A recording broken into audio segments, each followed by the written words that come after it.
Hello, friends. So happy to have you here with me today at Radical Joy. If you've been here before, welcome back. If this is your first time with me, well, I'm glad you're here. Each Wednesday, I'm here with you talking about things that weigh on my mind and heart, hoping if you're feeling or dealing with something similar, we can adjust our perspectives as you listen. The more people I meet and the more places I go, the more I realize how important it is to make people aware of the fact that there is no shame in enjoying the parts of your life that are incredible. It's time for some radical joy. And this week, the three fingers pointing back at me are for being and doing what you are. This is always such an interesting question. These kinds of things come up in conversations, especially for those of us who are trying to stay on a journey of self-improvement. For as cheesy and or woo-woo as that may sound, I think a lot of us strive to do better every single day, whether that's to be more kind, more loving, more open-hearted, more willing to accept new information, to integrate that into beliefs and knowledge bases. I think that most of us are almost always working to do better. I know that there are days where I try a lot harder than others.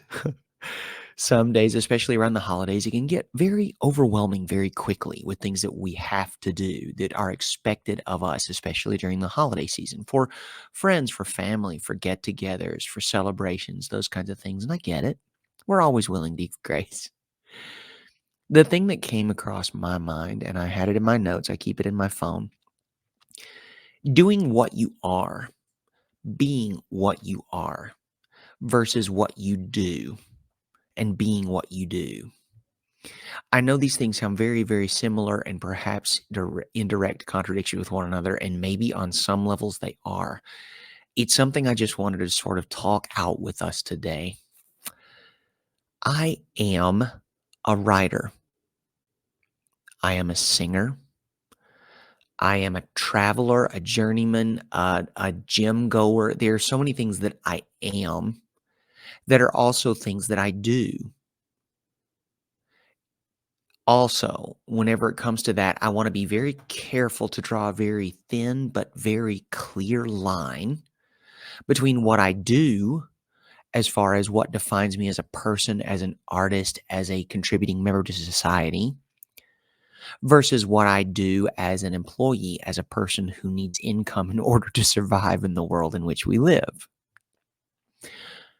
Sometimes, luckily for many of us, it can be both. I am a singer. And that brings me an enormous amount of joy. It is a very large part of who I identify as being, as both artist and creative human. I'm also very fortunate in the fact that I get to do that for money, which means that the comfortable living arrangement that I have, the food that is always on my table and in my refrigerator, the coffee that never seems to run out in my cupboard.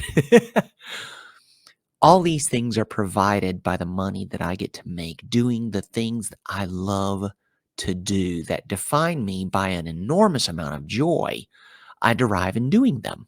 And they also just happen to pay. Fantastic.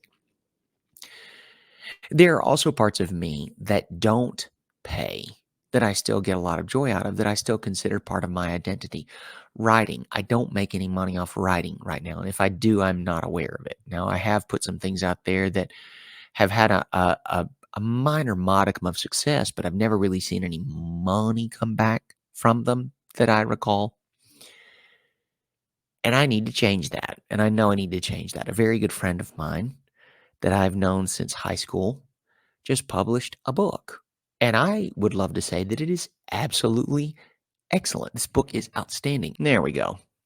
It is called Happy Jack and the Scary Ass Book of Doom. And I know that it is the first of at least two volumes of this post-apocalyptic space future pirate amazing who has this very ribald sense of humor. It is very on brand for my type of humor. The things that I find funny are all over this book, and I love it. It's very, very good.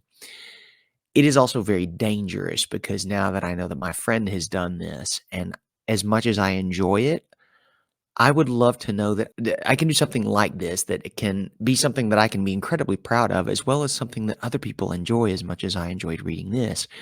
Not just for the way it stands alone as a piece of literature, but also the fact that someone I love and admire as much as I do this person has made this beautiful work. And there are so many things in my life that are like that, where I tend to try to draw lines around these kinds of things because I think in a lot of people's lives, if you'll pardon me for pointing fingers, I promise this comes from a good place. They derive a lot of identity from a job that makes them money, but provides very little to no joy, that provides very little sustenance as far as their soul and the growth of themselves as human beings, as people who want to be better. And because they spend so much time there, I'm sure it's very simple to sort of slide off into that as part of your identity. And I just want to explore that a little bit. I'm not criticizing it per se. I am curious about it. I'm a little careful about it because I know there are so many things where people can use to define themselves. And I don't know that a job is the one where I'd want to start. It can definitely play a part in it. 100% yes. Is that the end all be all? I would warn against going down that road. Maybe it's my artistic sensibility. Maybe it's just the guy that has been so incredibly fortunate to be able to put food on the table by doing the things that I love, that inspire me to do more of things like this so that I continue this momentum and earning the money to live the life of comfort at this level to which I've grown accustomed. That's not a brag, it's not a flex. It's just me saying, "Hey, I'm really grateful that I get to do the things that I do and can still live, by myself, in a place that I really enjoy." It's nothing fancy. It's a two-bedroom apartment. One of the bedrooms is an office. The other is, well, a bedroom. And like I said, nobody around here ever goes hungry, and I feel very fortunate that whenever friends and I go out, that I can occasionally pick up the tab. It's things like that that really make me very happy about the whole thing. Those are my earmarks for success in those kinds of things. All that to say, that is part of a job. And that job feeds into who I consider myself to be. And so whenever I started thinking about these kind of things, it was like, all right, what does that mean exactly? Doing what you are doesn't necessarily mean doing what you are for a living. It means embracing those parts of you that need to be nourished, making sure that they don't atrophy, that they don't wither away to something that you don't recognize or can't access any longer. I have a feeling that this idea of working out, if we stay active and we go to the gym and we do the things that we enjoy that are physically exertive, is that a word? Things that keep us on our physical game. I know that a lot of people do not have the same levels of activity they did whenever they were in high school or in college. I get that. Life gets in the way, family, making our way in the world. When we neglect that, those muscles start to atrophy and we start to soften if we're not careful. I'm not saying that is the inevitable. I'm saying that is frequent. I think that our spirit is very similar in that respect, in that we need to continue to pay attention to that thing, to notice when that muscle isn't as strong, when that physique, when that form starts to soften. Okay. And I think it's interesting that perhaps with our minds and our spirits, the softening is actually, whenever I think of something that happens that is not favorable, I think of a hardening instead. Whereas the physical can soften, whereas perhaps the preferred would be hardness or solidity. In the mind and the spirit, I think a lot of times a flexibility is much more preferable, where we continue to be open, we're malleable to new ideas, to expansion, especially when we're talking about our minds and what we accept to be good and true and right. Now, as soon as I say something like that, my Southern conservative raising kicks in, and this is again not a judgment.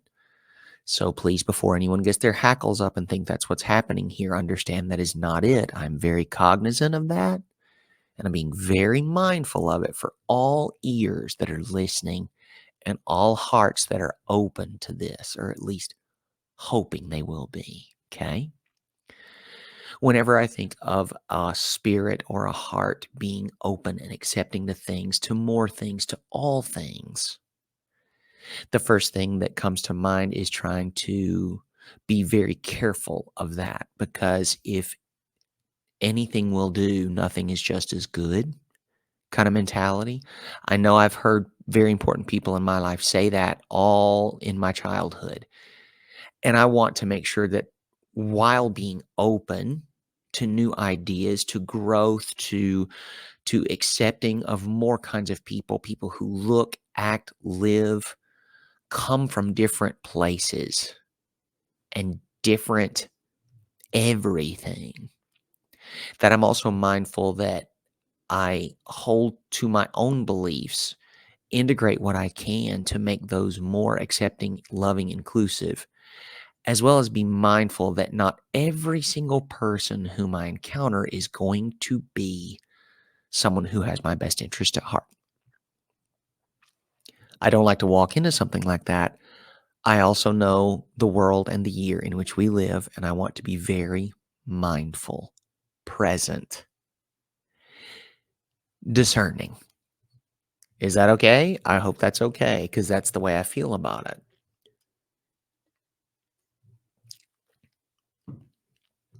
And I want to continue to do what I am, do who I am.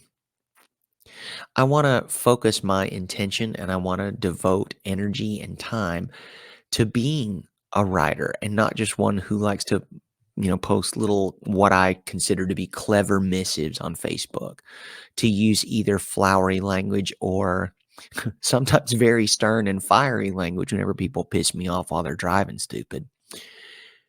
I want to do more with that language. I want to put it into something that is more than just an outburst or a moment of elation. A lot of my posts, and I love them. I'm that guy that goes back every time to Facebook every day and looks at my memories to see what it is, especially in November. November, I've been doing this for years. A friend of mine got me on the trick. Every day in November leading up to Thanksgiving, you give what you're thankful for, an account of what you're thankful for. And now I've been doing it for so long, it's interesting to look back to see how many of those are repeats. Maybe said a little differently, maybe put in a little bit different framework, but very often those topics are very similar from year to year. I'm grateful for coffee. I'm grateful for my strong and capable body. I'm grateful for a job that I love. These kinds of things. And whenever they start to repeat, there's part of me that's a little bit put out with myself, that I don't have just a little bit more in me that could be more creative. Well, the list should go on. And the list does go on and on. It's just that not every thing that I want to be grateful for is something that I find relatable or shareable. So I don't. And it's one of those things too, where I think the things that really move me to sharing are the things that I need to put out for the world to see. I'll never forget one year I said that I was grateful for my penis. And I make that joke a lot because I know, God love you, our women go through a lot. Okay. I know they do. They are challenged left, right, and center with wage inequality, with the putting up with us men's and our shenanigans and ridiculous and stupid. And, this kind of came off as a little bit of a joke. I can write my name in the snow, or, da, da, da, da, da. And I remember pissing a couple of people off, and people that were, in my church. And it was really interesting to me to watch that, because it wasn't even aimed at me. I wasn't tagged. I wasn't told. It was just one of those things that kind of ran parallel that maybe they didn't think I would see, but I did. I was like, oh.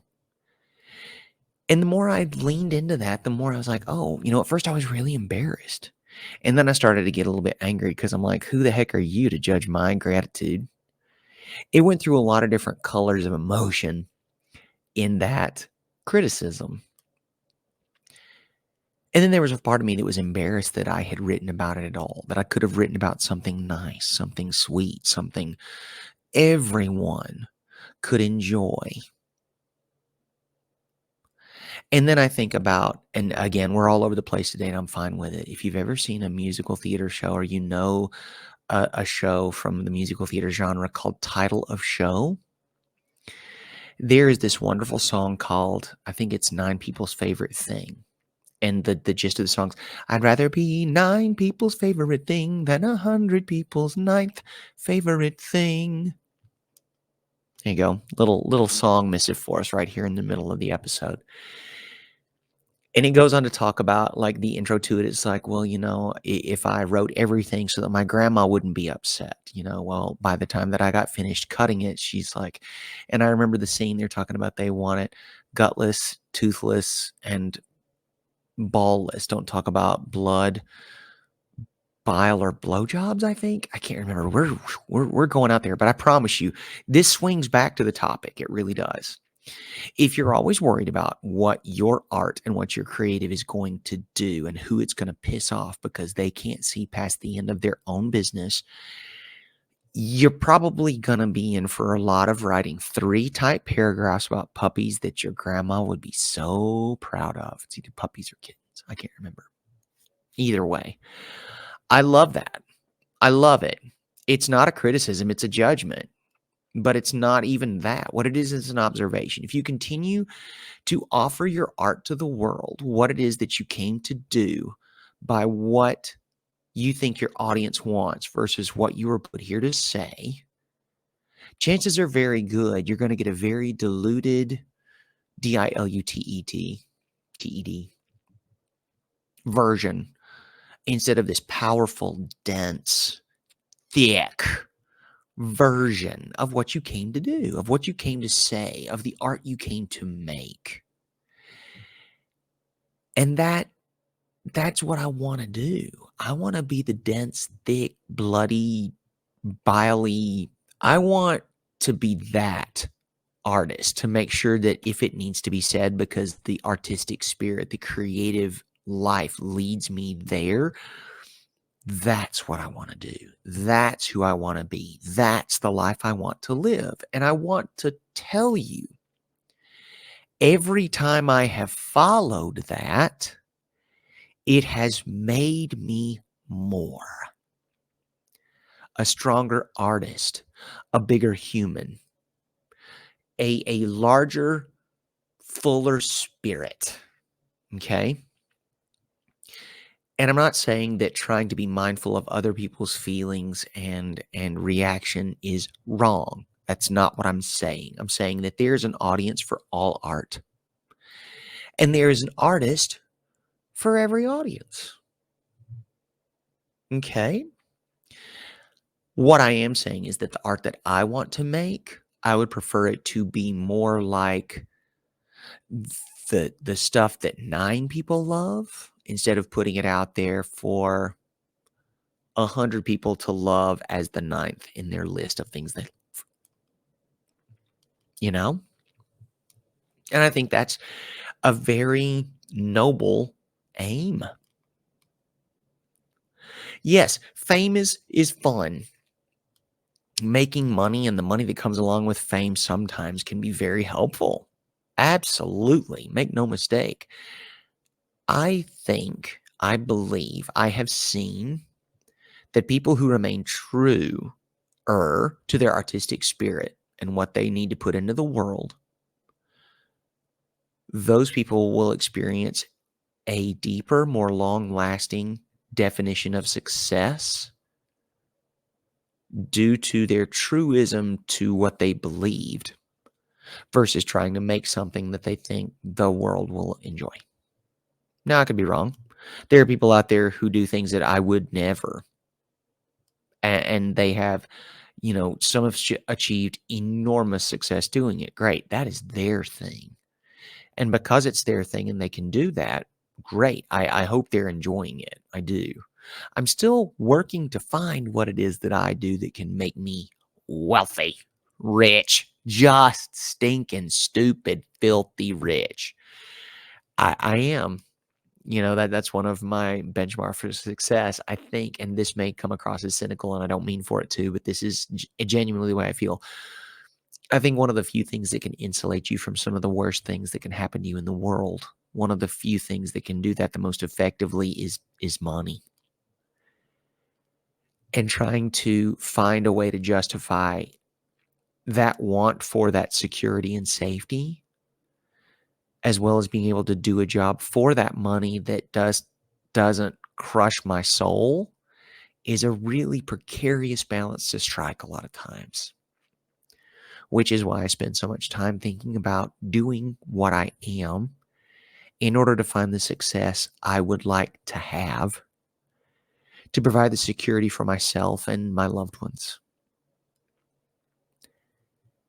And people will often say, and I've heard it said many times, and I'm here to refute it in your ears right now. That is not always the case. You don't always have to work at a job you hate in order to make the money you think you need to protect yourself and provide security and safety for you, your family, your loved ones, etc., whomever you feel responsibility in providing for. Just saying. A lot of people do, and a lot of people have found success in that. And to them, my hat is off. Kudos to you, friend. Congratulations. I know that is not an easy bargain to strike. I know that is a huge trade. Thank you for making it, both for your security as well as for the happiness and security of your loved ones. That's amazing. For all of us out here struggling, trying to find a way to live through a job that doesn't crush us and does provide that wonderful means of income and security, while still cultivating this sense of creative and loving spirit and community. I have faith we're going to find it. And I think that a way that we do that more effectively is by doing what it is and who we are. How can I put that any more clearly? What you do is not always who you are. What I'm hoping for all of us is that what we do is who we are, so that we line those so much more carefully and clearly. And so it's easier. It's not a struggle. It doesn't feel like as much of a struggle whenever we continue to move forward in that vein to be successful. Is that the word I was going for there? I don't know. You can do it. We can do it. Again, every time I say you, it's a we. There's a way to go after what it is you love doing and still make the money you need to live. Okay? If not now, great. Please don't neglect that other side of you that needs your attention. Okay? I had a very serious conversation with a good friend of mine. I feel as though that in his married life that he is leaving himself out of the equation. He gives so much to everyone around him, to his wife, to his children, to the people who depend on him. He gives and he gives and he gives and he gives. And there's something wonderful and honorable in that. What is left for him?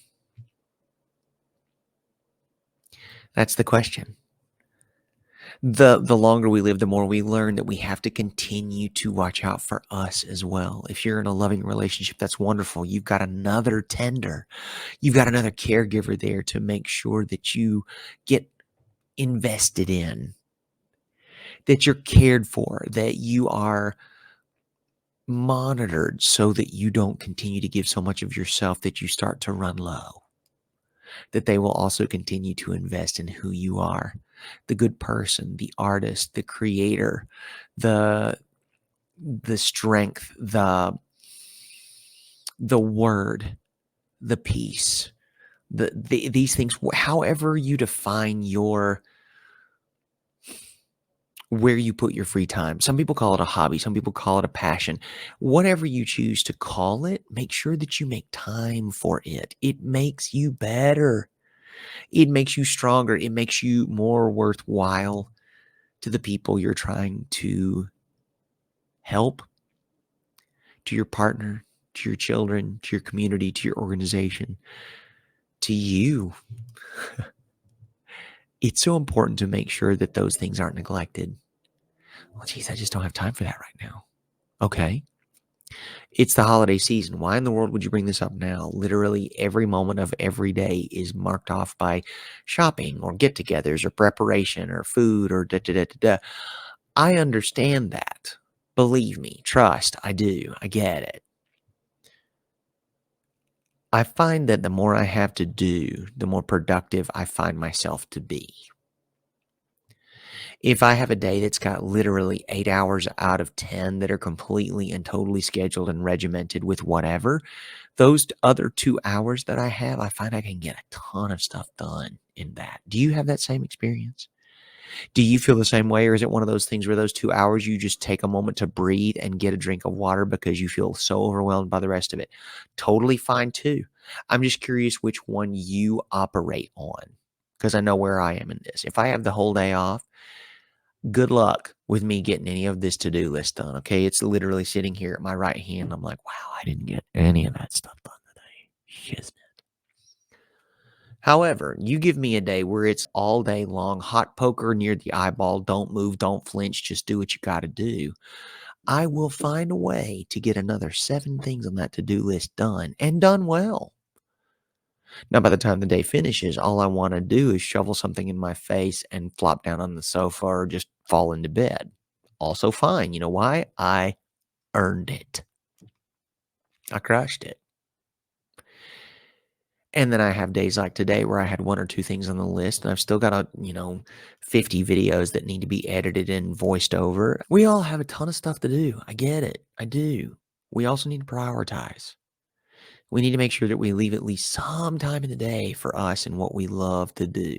Well, I love doing these things for other people. I absolutely do. I love cooking for others. I love cooking for my family. I love shopping for friends. I get a big charge out of giving gifts that people really enjoy, thoughtful gifts I put a lot of work into. Great. Yes.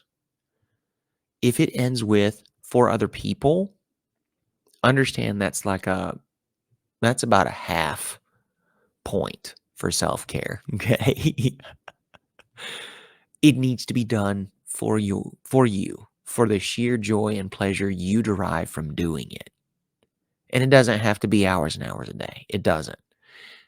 It needs to be something. You can't live like that sustainably. It has to be set up in a way so that you can still have just a little bit of something for yourself, okay? You got to do what you love. And then that way you get to do more of who you are instead of putting on a hat or taking on a role, because those things are, pardon me for saying, sometimes affectations. If you have to put it on or accept the role, understand by that definition, it's not you. It's something that is on you. I accepted a role, which means that I am not being myself. Tonight, James will be playing the role of cater waiter. Tonight, James will be playing the role of rock star. Okay, great. One of those is something I do for money. That's a hat that I wear. The other one is something I'm trying to integrate into who I am. And I get a little closer every time I get to take the stage. And which one of those do you think is going to make more for me in the long run? Not just by money, but just in the whole thing. I got to look at the whole, WHOLE, and I got to figure out which one of those is going to serve me better. This one's taken some turns. We have been round about the mulberry bush this time around, friends and neighbors. It was a little bit vague when I started. I'll be honest. It was one of those things like, do and be who you are. Well, yeah, that kind of seems pretty self-evident. That seems like a no-brainer. Well, yeah. And we still need to discuss it a little bit because, being who you are, some people don't know who they are. Some people are still working to figure that out. Hopefully all of us. There are hats we wear. There are roles we play. There are things we absolutely are. And we need to know which of those is which so we can know which sometimes need to be taken off and put on top of the dresser, which sometimes need to be stepped out of costume and left on the hanger. And when we're out of that hat and costume and standing there naked for the world, what is left? And how proud we should be of that. And now we have tended to it and fed it and strengthened it so that whenever we are laid bare, that what is left is something we can be immensely proud of. I love this time we get to spend together. I do. These little half-hour chunks or more do me such a world of good. I love the opportunity to get to sit here and chat with you, and I hope you are chatting back. I do. I say this every week. I hope wherever you're listening, whenever I say something that riles you to anger or passion or whatever, that you want to reply, well, you do it. Talk back. Yes. Or are you out your damn mind? All of it is welcome. I want us to have a conversation. I want this to be a two-way street at least.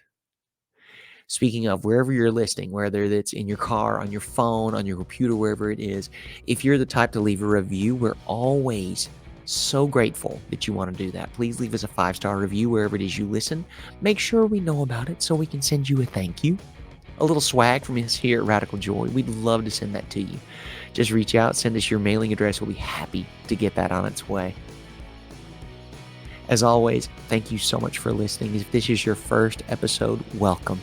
We're thrilled you're here. If this is not your first episode, hey, welcome back. Thank you for thinking enough of our conversations and times together that you came back for more. What a compliment. I'm so grateful. As always, we wish you all of the best, always. Whether it's at work, at play, with family, whether that's a joy or perhaps a bit of a chore. Please know we're so grateful you're here and you're listening. Love y'all. Don't forget, there is no shame in joy. I am not a therapist or a medical professional. If you're experiencing a mental health emergency, please call 911. This content and other content produced by CLW Studios and affiliated partners is not therapy, and nothing in this content indicates a therapeutic relationship.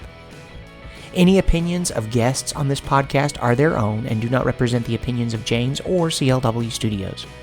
Please consult with your therapist or seek one in your area if you're experiencing mental health symptoms. Anything in this podcast is for educational and entertainment purposes only. Learn more about James and CLW Studios. Follow the link in the show notes. Don't forget to leave a review, and hey, we'll send you a sticker. Just send a screenshot and let us know where you want it sent. Have a great week, and we will see you next Wednesday for another dose of Radical Joy. Love y'all.